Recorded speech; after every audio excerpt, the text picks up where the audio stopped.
श्री शिवाय नमस्तु। आप सभी को सुंदर शरद पूर्णिमा की बहुत बहुत बधाई हो। बाबा विश्वनाथ की कृपा आप पर सदा बनी रहे। आ गया शरद पूर्णिमा की रात्रि। बड़े से बड़ी बीमारियां, बड़े से बड़े रोग, बड़े से बड़े बड़े कष्ट इस शरद पूर्णिमा की रात्रि को छूट जाते हैं। दमे की बीमारी, श्वास की बीमारी, अनिद्रा की बीमारी, रात्रि को जगना, ये सारी बीमारियां शरद पूर्णिमा की रात्रि को अगर व्यक्ति अपने जीवन को सुखमय बनाए, अपने जीवन को आनंदमय बनाए तो सब छूट सकते हैं। शरद पूर्णिमा की रात्रि को पीपल के पत्ते 5 लेकर उसके ऊपर खीर डालकर रात्रि को खा लेने से महाराज दमे की बीमारी, श्वास की बीमारी रुक जाती है। वो बीमारी बढ़ती नहीं है, उससे कष्ट नहीं होता। जिन बच्चों के नेत्र कमजोर होते हैं, रोशनी कमजोर होती है, शरद पूर्णिमा के दिन रात्रि को 12 बजे भगवान चंद्रदेव का दर्शन कराइए। 5 से 7 मिनट तक नयन मिलाएं चंद्रदेव के साथ और बाद में एक पीपल के पत्ते पर खीर जो चंद्र के नीचे रखी हुई है उसी खीर को चटा दीजिए। फिर चंद्र का दर्शन कराओ, फिर खीर को चटा दीजिए। महाराज नयन की ज्योति बढ़ती है, नींद नहीं आती तो निंद्रा देवी प्रवेश करती है, निंद्रा अच्छी आती है, आनंदित होता है। महाराज जिस व्यक्ति के शरीर में गांठ पड़ जाती हो, शरीर काला पड़ जाता हो, चट्टे पड़ जाते हो या दांत खाज खुजली हो जाता हो, उसके लिए भी शरद पूर्णिमा की रात्रि को 12 बजे महाराज भगवान चंद्रदेव के लिए 21 दिए जलाए जाते हैं। उस 21 दिए की कालोच एक थाली में इकट्ठी करी जाती है।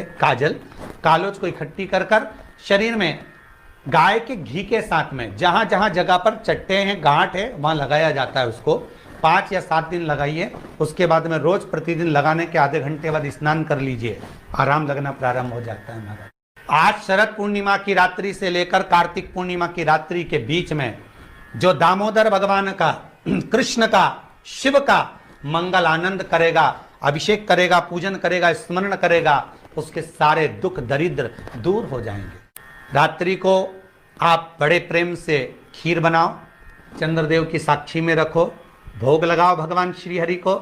बन सके अगर लक्ष्मी की कमी है, लक्ष्मी नहीं आ रही है, व्यापार नहीं चल रहा है, तकलीफ बहुत ज्यादा है, घर में कष्ट है, कर्जा ज्यादा है, तो एक तांबे के कलश के ऊपर, तांबे के कलश में पानी भरना, कटोरी रखना, उस पर लक्ष्मी जी की मूर्ति रखना। लक्ष्मी जी की मूर्ति नहीं हो तो चांदी का सिक्का रखना।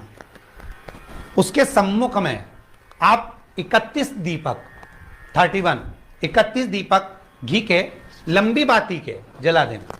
महाराज एक एक कमल गट्टा उस 31 दिए के अंदर डाल देना और लक्ष्मी जी का पूजन करना, लक्ष्मी जी का स्मरण करना, खीर का भोग लगाना, पान के पत्ते पर खीर रखना, 5 पत्ते पर खीर का भोग लगाना और माता लक्ष्मी से विनती करना। सुबेरे 4 बजे तक वो रखे रहने देना, सुबह 4 बजे वो उठाना, लक्ष्मी को वापिस तिजोरी में या सिक्का हो तो उसको अलमारी में रख देना। जो खीर बनी है वो प्रसाद के रूप में सुबह 8 बजे, 10 बजे, 9 बजे जब खाना हो प्रेम से खाना। माता जो दिए लगाए हैं वो ठंडे हो गए होंगे, उनको रखे रहने देना, बाद में काम आते रहेंगे, या दिए विसर्जन करना हो तो आपकी मर्जी है। पर वो मिट्टी के दिए लगेंगे, आटे के दिए नहीं लगेंगे, मिट्टी के दीप लगाना है आपको। 31 घी के दिए लगाना है। लक्ष्मी जी का पूजन करो, कंकु, चावल, हल्दी, मोली से, सब तरह से। शरद पूर्णिमा की रात्रि को सुख मिलेगा, आनंद मिलेगा, लक्ष्मी की वृद्धि होगी, कार्य सिद्धि होगी।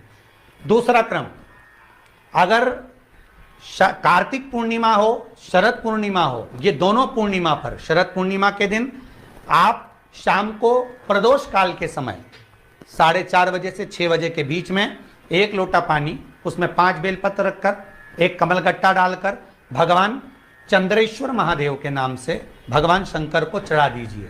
आपकी जो कामना हो वो कामना कर कर चढ़ाएं, विनती करें चंद्रेश्वर महादेव को और निवेदन करें कि हमारा ये कार्य सफल हो।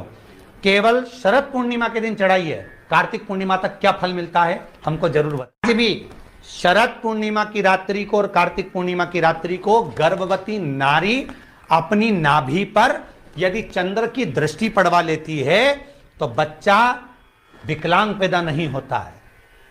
गर्भ से जो बालक होगा श्रेष्ठ होगा, विद्वान होगा, चतुर होगा, पढ़ने में होशियार होगा। क्योंकि ये चंद्र की किरणें जब समुद्र में उछाल ला सकती हैं तो आपके जीवन में भी तरक्की ला सकती है, उछाल ला सकती है। शरद पूर्णिमा से कार्तिक पूर्णिमा के बीच में प्रयास करना।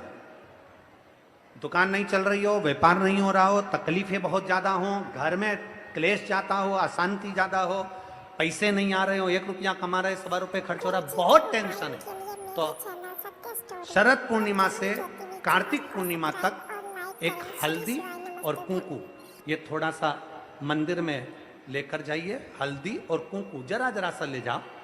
अशोक सुंदरी वाली जगह पर पहले शंकर जी पे जल चढ़ा दो, अशोक सुंदरी वाली जगह पे जल चढ़ा दो, और वह हल्दी और कुंकू की एक एक बिंदी अशोक सुंदरी वाली जगह पर अपनी कामना कर कर लगा कर आओ। उसी में से वो हाथ जो तुम्हारा गीला है कंकु हल्दी का, वही हाथ लाओ, घर में प्रवेश करते समय अपनी देहली पर थोड़ा सा लगा दीजिए। शरद पूर्णिमा से कार्तिक पूर्णिमा तक कर कर देखो, उसके बाद में फिर बताना कि मेरा देवाधिदेव महादेव ने तुम्हारी झोली भरी कि ना भरी। कहानी दिखे कहीं किसी को पास कहानी दिखे, रहते हैं उसके लिए भी शरद पूर्णिमा के दिन तुलसी की जो डंडी होती है, बेलपत्र की जो ये डंडी है, ऐसे ही तुलसी का जो पत्ता होता है, उस पत्ते की जो डंडी होती है, उस डंडी को चंद्रमा को देखा जाता है। उस डंडी की जो कोर होती है, उस कोर को दृष्टि से मिलाया जाता है। शरद पूर्णिमा की रात्रि ठीक 12 बजे आप चंद्रमा की, जैसे चंद्रमा का भाग, उस चंद्रमा के भाग को आप उस डंडी के भाग से निहारने का प्रयास करिए। महाराज घर में आई है, घी का दिया लगाई है, उस घी के दीप को लगाने के बाद पूर्णिमा के दिन उस पर एक प्लेट थोड़ी तिरछी कर कर रख दो, जिससे उसकी कालोच काई की, उस दीप की, घी के दीप की कालोच उस प्लेट पर आ जाए। थोड़ी सी कालोच ले लीजिए, 5-10 मिनट में आ जाएगी। उसको गाय के घी में मिलाकर आंखों में सुरमा लगाकर रात्रि को सो जाइए। 3 दिन बाद आप महसूस करेंगे कि नेत्र की ज्योति बढ़ना प्रारंभ हो रही है। पूर्णिमा का जो चंद्र है वो विशाल का है, और उस चंद्र की पूर्णता में हमारी अभिलाषाएं भी पूर्ण हो। अब पूर्णिमा के व्रत में आपने कई बार किताब पढ़ी होगी पूर्णिमा की, या आपने व्रत किया होगा, या पूर्णिमा का व्रत आप धारण करे होगे, तो उसमें पूजन कौन से भगवान की होती? पूर्णिमा के व्रत में केले के खंभ लगाकर पूर्णिमा का जो उद्यापन होता है, पूर्णिमा की जो पूजन होती है, उस पूजन में शंकर और पार्वती की पूजन की जाती है। शंकर और पार्वती का पूजन क्यों करा जाता है पूर्णिमा के व्रत में? क्योंकि शिव और माता पार्वती ही केवल एक ऐसे हैं जिन्होंने अपूर्ण लक्ष्मी को भी पूर्ण बना दिया था। किसको पूर्ण बनाया है? लक्ष्मी। शरद पूर्णिमा के दिन अगर आप शंकर भगवान को 1 लोटा पानी अगर शिव को समर्पित कर रहे हो, श्वेत पुष्प को रखकर शंकर जी के ऊपर सफेद फूल को चढ़ाकर अगर 1 लोटा जल भी, एक पात्र जल भी शंकर को समर्पित कर रहे हो, तो ये लक्ष्मी के लिए ही तो कर रहे हो। और कौन सी लक्ष्मी? पूर्ण लक्ष्मी। पूर्ण लक्ष्मी। आपको पहले भी कथा में कहा, एक बार भगवान विष्णु के सामने लक्ष्मी मैया ने बहुत तेज स्वर में कह दिया था, नारायण, दुनिया के लोग आपका नाम जपते हैं, दुनिया के लोग नारायण नारायण कहते हैं, दुनिया के लोग आपका भजन करते हैं, पर सत्य मायने में कहूं ना तो मेरे बिना दुनिया के लोगों की नहीं चल सकती। मेरे बिना दुनिया नहीं चल सकती, संसार मेरे बिना नहीं चल सकता। भगवान विष्णु ने कहा, ये तो गलत है लक्ष्मी आपका कहना। एक दिन लक्ष्मी को अहंकार आ गया। अहंकार के संबोधन जब माता लक्ष्मी करने लगी तो भगवान, उसी समय पर भगवान विष्णु को क्रोध आ गया, और भगवान विष्णु ने कह दिया, लक्ष्मी तू इतनी बड़ी बड़ी बात कहती है कि तेरे बिना नहीं रह सकती संसार। मैं तुझे कहता हूं लक्ष्मी, तू अपूर्ण है। तू अपूर्ण है, तू पूर्ण कब हो गई? अब देखें माता पार्वती क्या कर सकती है। इसको पूर्ण बनाने के लिए करेगी क्या? क्या हुआ? माता सरस्वती जी बोली, लक्ष्मी को अपूर्ण कह दिया। अपूर्ण कर दिया। हाँ, तो क्या सोचना उसके लिए। इसको मैं अभी पूर्ण बना देती हूं। माता जगत जननी पार्वती ने गोदी में विराजमान गणेश जी को उठाया और उठाकर लक्ष्मी जी की गोद में दे दिया। ले लक्ष्मी, आज से तू पूर्ण हो गई। लक्ष्मी, आज से तू पूर्ण है।